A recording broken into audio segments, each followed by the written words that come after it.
আসসালামু আলাইকুম প্রিয় শিক্ষার্থী, আশা করি আপনারা সকলে আল্লাহ তাআলার অসীম রহমতে ভালো আছেন। আলহামদুলিল্লাহ, আমিও ভালো আছি। আজকে আলোচনা করব যারা 2024 সালে বাংলাদেশ উন্মুক্ত বিশ্ববিদ্যালয় থেকে এইচএসসি পরীক্ষায় অংশগ্রহণ করবেন। আপনাদের ইংলিশ ফার্স্ট পেপার ডায়লগের নমুনা প্রশ্ন এবং কিভাবে আপনারা আনসার করবেন এই বিষয়ে আজকে আমি আপনাদের দেখাবো। প্রথমত শিক্ষার্থী, আপনারা লিখবেন আনসার টু দ্য কোশ্চেন নং 11 বা যত নঙে থাকে সেটা লিখবেন। লেখার পরে আপনারা এখানে চলে যাবেন এ ডায়লগ। প্রশ্ন লেখা থাকে write a dialogue between two friends about the ways of keeping good health.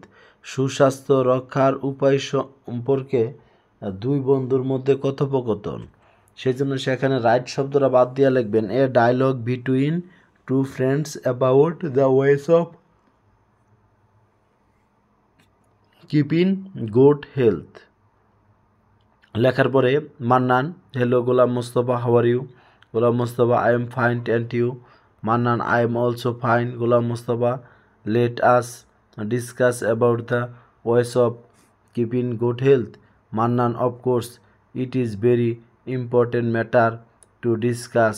Can you tell me about the ways of keeping good health? Golam Mostafa, yes, by walking, swimming, playing and physical exercise you will keep good health.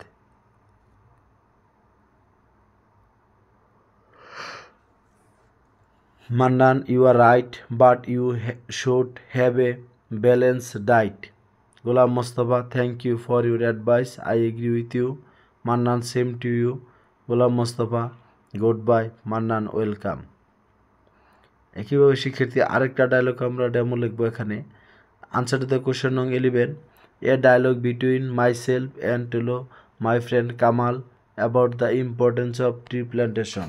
এখানে অনেকে বলবেন যে sir এখানে my self কেন লিখলেন? প্রশ্ন যদি লেখা থাকে ইউ এবং ইউর ফ্রেন্ড, তখন সেখানে আপনি মাই সেলফ লিখবেন আর মাই ফ্রেন্ড নাম দিয়ে দিবেন।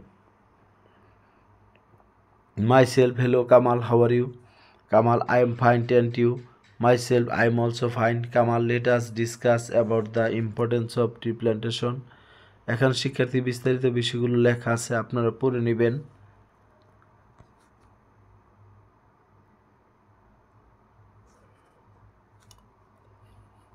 আমি জাস্ট আপনাদেরকে এখানে আনসার লেখার যে নমুনাটা সেটা আমি আপনাদের দেখিয়ে দিচ্ছি।